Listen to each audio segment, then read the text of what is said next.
Alright guys, so today we're going to talk about the turret shotgun build. Shotgun because of Havoc Orb, which you can cast right next to the mob and shotgun in their face, completely destroying them. This is kind of my updated ultimate squishy turret build for 1.0.15.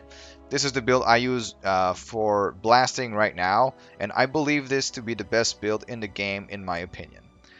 Better than Bleeding Edge, more versatile, better than anything else. So it's Aether Jump with Wailing Arrows with this node, which you can cast without any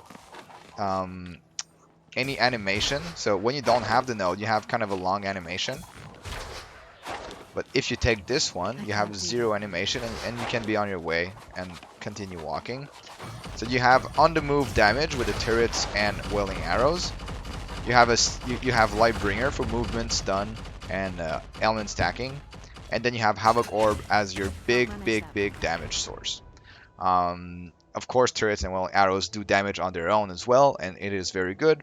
But your big damage source for bosses is gonna be Havoc Orb. So we will go right into it. First of all, the Gate of Fates. Basically, this resembles very much my turret build. I will have the link in the description below to my... Actually, on Wolcen Universe, I just updated my turret build with this new passive tree because it is just the one... Like, it's basically the same passive tree, and I don't use my old turret build, which only has 3 turrets and no big damaging skill for bosses.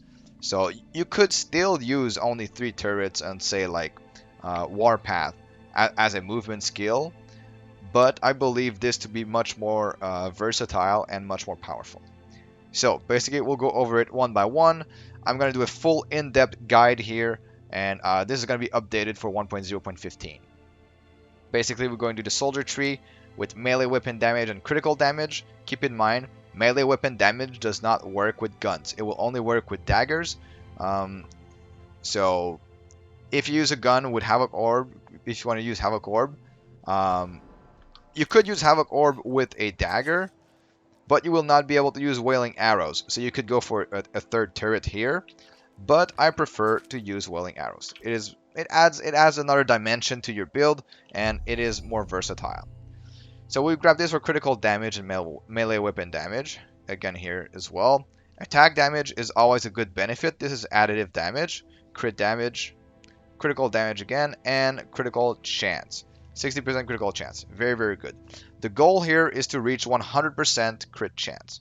So we're going to try as much as we can.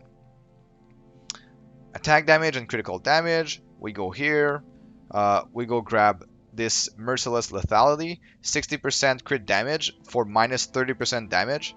The minus 30% is only additive damage. So it will reduce your damage by a little bit, but it's not a real 30%. It doesn't cut like it doesn't cut 30% from your total damage.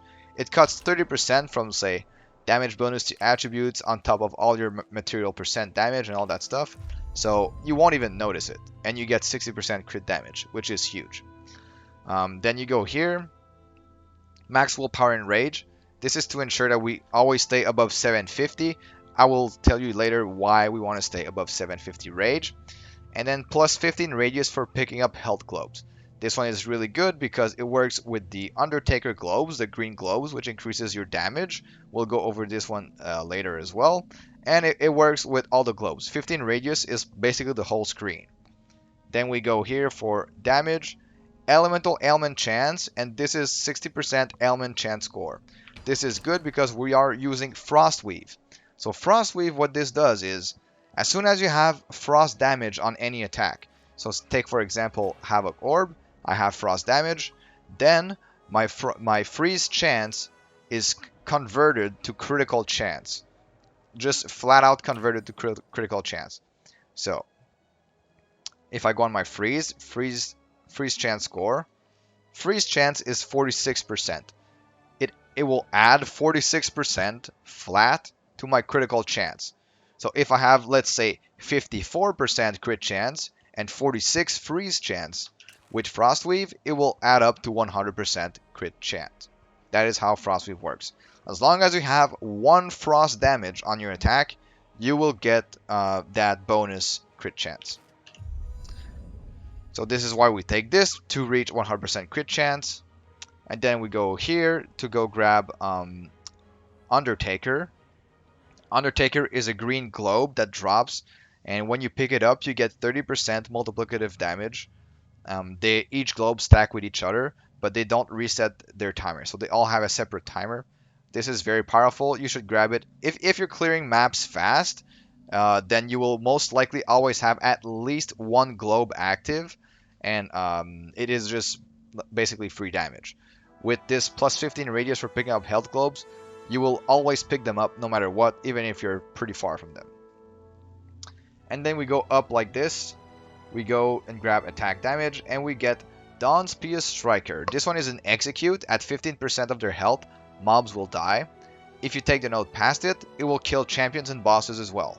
So you basically have to deal 15% less damage to every mob before killing them. Incredibly powerful. After this, we got the infamous Immortal Offering. So killing an enemy grants 5% damage as corresponding damage type for each element stack on that enemy. Immortal Offering is basically multiplicative damage. It is one of the best nodes in the entire skill tree. Just grab it and deal ailments. How do you deal ailments? Well, you grab this one. Grievous Afflictions. This one will allow you to deal one more ailment type per attack, because usually it's only one. If you grab this one, it's two. So it will always be the two highest damaging, your two highest damage are going to deal their respective ailments. So here you see my damage type is going to be, I have Rend and I have, which one is my other one? Rend and Shock. Okay, Lightning. Rend and Lightning. So I will deal Bleed and Shock. When you kill enemies, you get the corresponding Immortal Offering ailment, Immortal Offering stack. So you will deal more damage from that ailment. This is just very powerful. Just grab it. The maximum number of ailments you can get is 7 because stun and freeze doesn't work, but every other one works. So this is incredibly powerful. After this, you go here, Ferocity. I grabbed this one, Manic Slaughter and Appetite for Bloodshed. 35 rage generation on kill. This will ensure that you always stay above 750 rage. Why do you want 750 rage? Because of Frenzied Blows. Your skills have 100% rage cost when rage is over 750, but your skills cast at this increased cost deal double damage. So as long as you're over 750 rage, all of your attacks will deal double damage. And it's just flat out double damage. Incredibly powerful as well. And then we go here, our main damage mitigation node.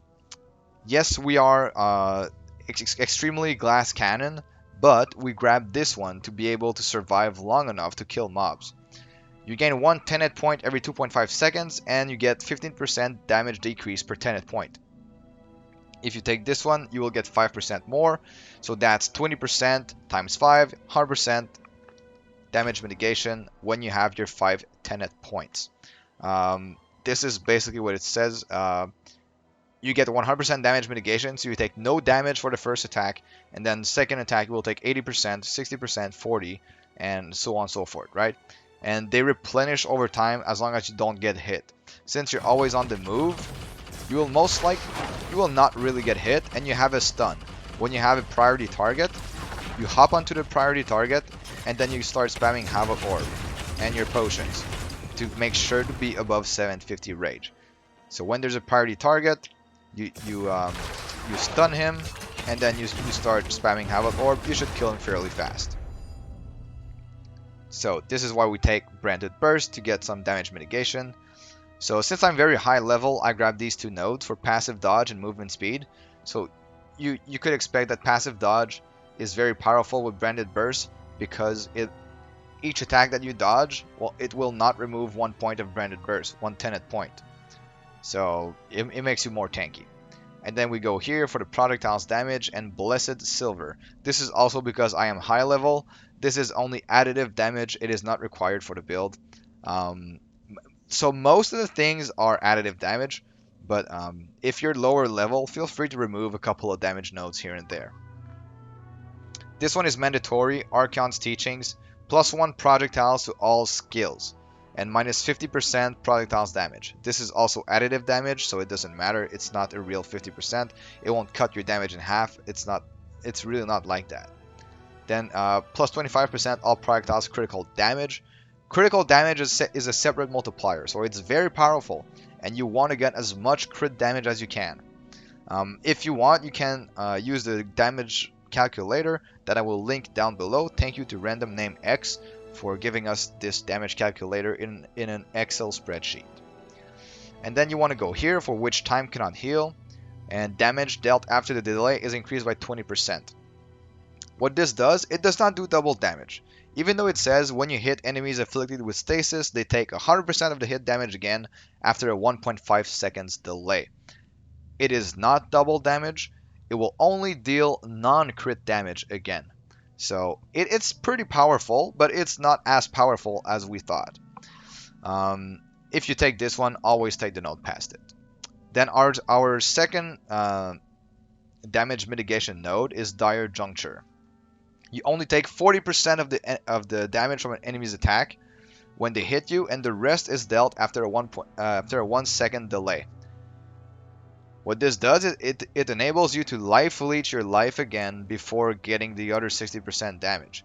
So it delays the damage so that you have time to heal in between. Very good. Then we go here for Virtual Stance. So what this basically does is you have 10% chance to deal double damage when you're in your good stance, when you're in probing weakness stance. And if you take the node past it, you get 5% more. So 15% chance to deal double damage. That equals 15% more damage flat. And then you go here for more willpower and rage to be sure to be able to cast all your skills above 750 rage. Because yes, turrets will use a lot of rage, and Havoc Orb even more. So it is incredibly useful to have a lot of rage. And then we go here for Residual Energy. Attacks gain 30% damage from the last spell cast. This one is another multiplicative node. It is the same as what you can get on your rings. Attacks gain 14% damage from the last spell cast. You can get this on both your rings and on the Max 15 Anorak. So it is, again, this is all multiplicative damage. Super powerful. Keep in mind, I'm saying multiplicative damage, but you have your first damage, which is additive, what we call additive damage. Sorry about that. It is this is additive damage. Material percent damage is additive damage. All those small nodes like projectiles damage, melee weapon damage, all of that is additive. And then it's multiplied by your multiplicative nodes, which is Residual Energy, Undertaker, all that good stuff, right? But all of these together, all these multiplicative nodes, they're all additive with each other. So your first 30% might be it's a real 30%. Your first one is a real 30%, but then going to 30, to 60, to 150%, to 200% with Immortal Offering and all that stuff, it ends up being a pretty high number. So it doesn't really, of course it's better than just flat out additive damage, but it gets worse and worse the more you have. Even then, you want to have as much as possible. It's just to explain a little bit how it works. So that is pretty much it for the Gates of Fate. This is a very versatile Gate of Fates. You can use pretty much any attack with this. Any attack will have all the good multipliers to be able to deal lots and lots of damage. So after this, we can go over the skills. We use Aether Jump. Aether Jump is our main movement skill, and it is also to regenerate rage.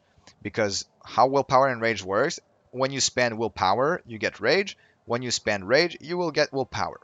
So there is a node here, March of the Time Devours. It removes the cooldown of the skill, completely removes the cooldown of the skill, and it costs more and more willpower the more you cast it in succession. So if I go ahead and remove all of my rage, just to show you guys, I have willpower here. If I spam Aether Jump, you see all my rage coming back up. This is why we take Aether Jump, and this is why this is like the best utility skill in the game. We take these nodes here, increase the maximum range of the teleport. Aether damage is dealt to enemies. We need this to proc residual energy. Residual energy, again guys, attacks gain damage from the last spell cast. If you don't have this, this spell doesn't do any damage, so your attack won't gain any damage from the last spell cast because it does not do any damage. When you take this one, Aether Jump actually does damage, and it procs residual energy. So, how can we see this? If I cast Aether Jump, I get Aether damage as residual energy, and I also get stasis on my attacks, which will indeed proc Which Time Cannot Heal, which will deal more damage, and we're just gonna be like, yeah, multiplying our damage like crazy. After this, we have Much of a Time Devours. We have Increase Your Attack Speed Score and Spell Casting Speed Score after the skill has been cast. Very good buff. Casting removes all crowd control effects, so if you're stunned or anything like that, you can just Aether Jump away. And increases your movement speed after the skill has been cast. So it's all good notes. Wailing Arrows here. Wailing Arrows is actually very, very powerful. It can delete trash packs by itself. You just cast it once and it will delete everything that is in the range here. Decreases the cooldown of skill, increases the damage dealt. Chance to summon an ally that casts 2 smaller area of effects. So these are the small circles on the side here. They deal the same damage as the big one. It just increases your area of effect. You get can be pressed and held to increase the damage it deals when it is cast. This one enables you to not have an animation. When you don't have it, you have a pretty long animation before you can move again for this skill. If you choose this one, you can just instantly cast it and be on your way. So that is why we cast it, and it is viable because of this one. Killing an enemy decreases the cooldown of the skill. This is my preferred setup.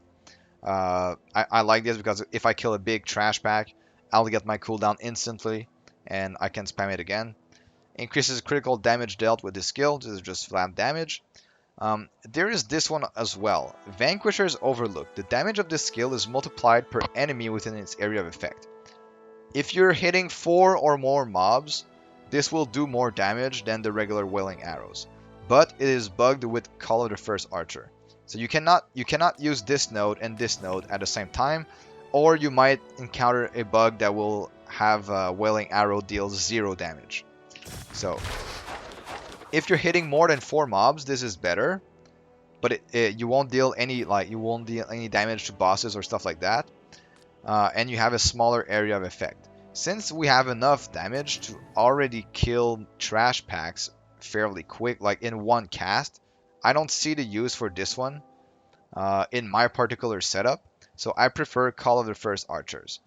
But even though you see the number here, total damage, it goes down to 3k. If you're hitting 4 or more mobs, this is more damage. If you have enough damage that you just cast it once and it clears a pack, then use Call of the First Archers to have more AoE. We go for Avenger Auto Turret. This is pretty much a staple in any of my builds now, because you can just be on the move and cast your turrets like this, and they auto rotate, they aim at mobs, they do big damage, they proc the trial belt, they do all kinds of good stuff, and you don't have to stick around for them to do their damage. These are my preferred runes: skill duration, cooldown, weapon damage. This is actually a pretty big damage increase. Weapon damage here. Even though it says only 10%, it's like a real 10%. Additional cannon is added to the turret. Allows the turret to rotate and target enemies. And allows the skill to have 2 turrets active simultaneously. So basically, if you have 2, you can get 4 turrets. If you would have 3 turrets here, you could have 6 turrets active at the same time. So this is pretty much my staple for any build now. And then Lightbringer, my favorite. This is really one of my favorite skills in the game. You have... Why is it my favorite skill? Because it does everything. It is movement. It is damage. Right now we're not doing damage a lot with this one, but when you use a mage build, it does a tremendous amount of damage. It is a stun. It is a lot. It is really a lot. So I use increase the speed at which this skill recharge. This skill charges. I mean, there's nothing really else to take, so I just use this one. Granted the buff for all res core while charging the skill. When landing, you leave an area of effect that deals damage. This one is really important. Combined with the enemies hit by the skill become stunned. So this one combined with this one, you will instantly stun bosses as soon as you Lightbringer them. Pretty much instantly break their whole bar of armor and they will be broken. When bosses are broken, they take more damage. So you engage with this, they are stunned, they can't do anything, they don't move, you just shoot your Havoc orbs, and then you win. Basically win the game like this. It's really good. It's a really good skill. Sudden Dehydration adds a weakness chance score to the skill. This is not true. It does not add a weakness chance score. It adds a weakness stack and a shock stack. So you will get 2 stacks for Immortal Offering off of just Lightbringer. I don't know why they changed the tooltip here. It used to be the correct tooltip, and now they changed it for like this tooltip. I don't know why. Increase the element chance score, and you're granted a buff to your all res score per enemy hit. If you're building with all res, this is an incredible buff to all res. With like something like 8k all res, if you hit enough mobs, you can go up to like 40k all res. Just crazy. And then we have the big gun, Havoc Orb, the shotgun. There are multiple setups that we could use, but this is the most consistent and easy to use setup. Triple rockets, you can just spam them right in front of the boss. Like when you're right near to it, you don't have to position yourself in any way. It is just like super easy to use. So increase this skill's area of effect, increase the damage dealt with this skill. Enemies within the skill area of effect become slowed. I didn't have anything else to take, so I just took this one. I mean, if you don't have the crit chance, or if you're using Frostweave and you don't already have 100% crit chance, you could go for this. But since I already have 100% crit chance, I go for this one. Projectile of this skill becomes a rocket, and weapon damage plus 100%. This is the best one to take, guys. An additional projectile is launched by the skill. Minus 170% weapon damage. Even though we get minus 170%, it is worth it to take. You will deal more damage with 3 rockets at 470 than 2 rockets at 640. Increase the damage dealt, critical damage dealt by the skill, and increase the damage dealt with this skill. So, this is all for the skills, guys. This is my preferred setup right now. Of course, we go full ferocity. With good enough gear, with another setup of gear, you could possibly go full toughness with 100% crit anyways. But it is very hard to achieve, and you need very specific gear. It's much easier to go full ferocity and then just aim to get like crit or ailment chance on some pieces of armor, and just reach your 100% crit chance that way. So full ferocity. For the gear now, we go for material damage everywhere. This is basically perfect gear. This is gear that was lended to me. It is like the perfect gear that you could possibly get. The most perfect gear you could possibly get. Some stats, I would change a couple of stats, but these are all like perfectly rolled. So let's go right into it. You want to prioritize getting big damage. Since this is a squishy build and you're relying on branded burst here, you're relying on branded burst to be your damage mitigation, you want to go full damage. Full damage is going to be For shoulders and gloves, which have all the same stats, you go for material damage, ferocity, and like crit chance or element chance. These are your damaging things, damaging affixes on it. Rage and willpower cost, you need that on every single piece, like both your shoulders and both your gloves, or else you're gonna be below 750 rage way too often, and you're not gonna be able to sustain your frenzied blows here to get double damage with all your attacks. So material damage, rage and willpower cost, main stat as ferocity, and either crit chance or element chance. These are the 4 I would really recommend. After that, you can get passive dodge, attack speed, other stuff. But like the 4 ones I mentioned are the most important ones. So dodge chance is good because it makes you dodge for branded burst, so you're not losing a branded burst point. And attack speed is also good because it makes you spam Havoc Orb faster and just do any animation for attacks faster. For your helm, you want, but ideally, right, guys, this is like perfect gear. You can manage with way worse gear than this. Percentage damage per 100 unconsumed rage point, material damage. I would like to have main stat on this one. So this is my other one that I have here. This one. These are more like the stats I would like to have. Percentage damage, material damage, transfer time, ferocity as the main stat, crit chance, element chance. So crit chance, element chance for your critical chance. Ferocity is for damage, material damage, percentage damage per unconsumed rage points, all for damage, and transfer time because you're spending so much rage that you need a lot of transfer time.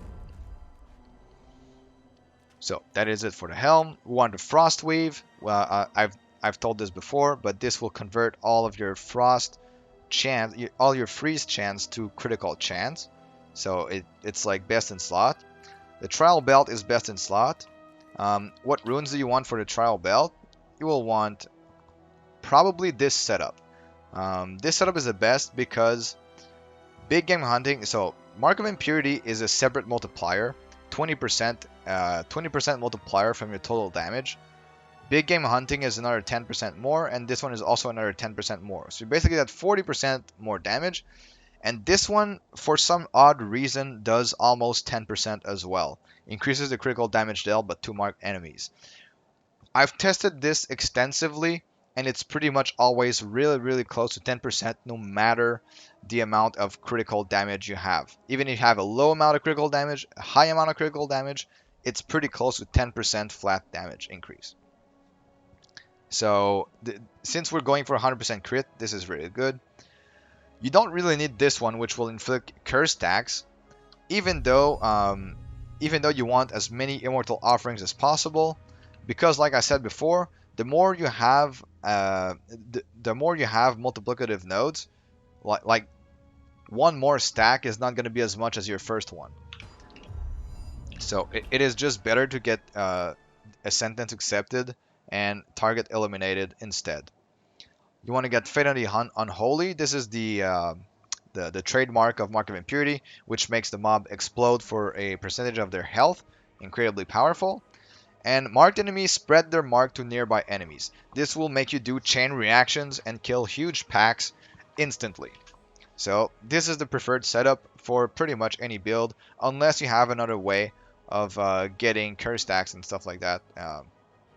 Yeah. Basically, this is the preferred setup. Okay, we're here. Pants. So we don't really need cooldown, but cooldown is pretty good. So material damage, transfer time, ferocity, crit element chance, and cooldown. Like just go for damage on all of your gear. Material damage everywhere, main stat everywhere pretty much.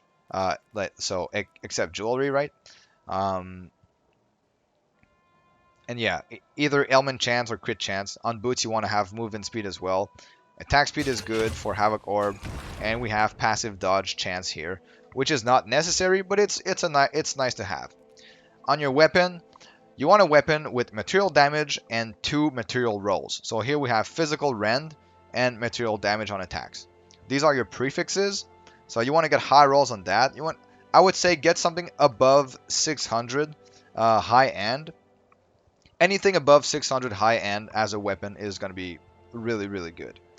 And then you want to get elemental ailment chance, because this is going to increase your critical chance because of Frostweave. You want to get critical damage and transfer time. You want to get the max 15 interact here. If you don't have this one, you could use another catalyst, whatever it is, and use the sockets to have something good. Get 30% crit damage and transfer time on it, and socket whatever socket you need. Maybe transfer time, maybe stuff like that. And then we have our jewelry. So basically, prefixes, double attacks, and one serial affix. So double attacks and pierce. And suffixes, you want material damage, crit damage, and another serial affix, which is going to be the same passive as residual energy. So these are the rings. These two are identical. And then you have your amulet, which is triple to attacks, material damage, crit damage, and pierce. Pierce makes or breaks the build. If you do not have at least 1 or 2 pierce, your turrets will not do damage, and it's just going to be really, really bad. A sluggish, like clunky build. It's not going to work. You want to have I would say at least 2 pierce. Get at least 2 pierce. If you cannot get it on your items, there is a note here. Say from here, puncturing shot +1 pierce to all projectiles. So if you do not have at least 2 pierce, grab this one, please, or else the build will not work. I repeat, pierce makes or breaks the build. Alright, so we went over the equipment real fast. We're gonna go ahead and make a run and show you just how it feels in a real run.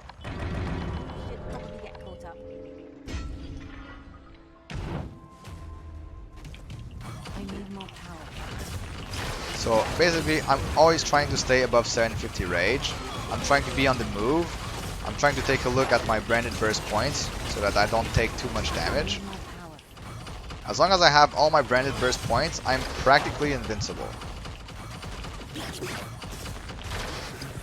You see, I can really kill stuff on the move. Wailing Arrow will kill packs by itself. If there's a priority target, I Lightbringer onto him, and then I have a orb.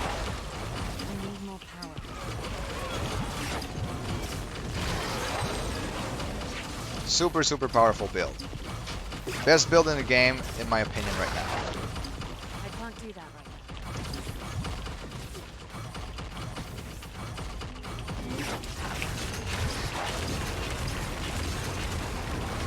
So when I'm spamming Havoc Orb, when I'm spamming Havoc Orb, I want to spam my potion as well, because I want to try to stay above 750 rage and never dip below. So I am always... Okay, so this is dangerous. This guy reflects all projectiles. I'm going to try to show you what I mean by breaking the armor's mob. Breaking the mob's armor.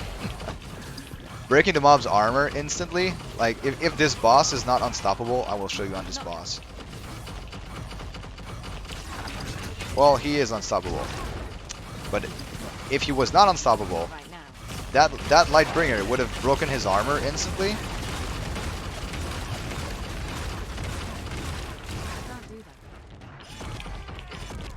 Okay. That is unfortunate. But basically, you just saw, guys, it's super, super powerful. You might die like one time in a run here and there, but you have 3 revives. You have enough damage to get out of any situation. You just teleport away, cast your turrets, cast Wailing Arrows, shoot a couple Havoc Orbs as a shotgun, and you're good to go. So basically, this is it, guys. If you have any questions, please ask them in the comments below or hit me up on Twitch. I stream every day, and I will see you guys in the next video.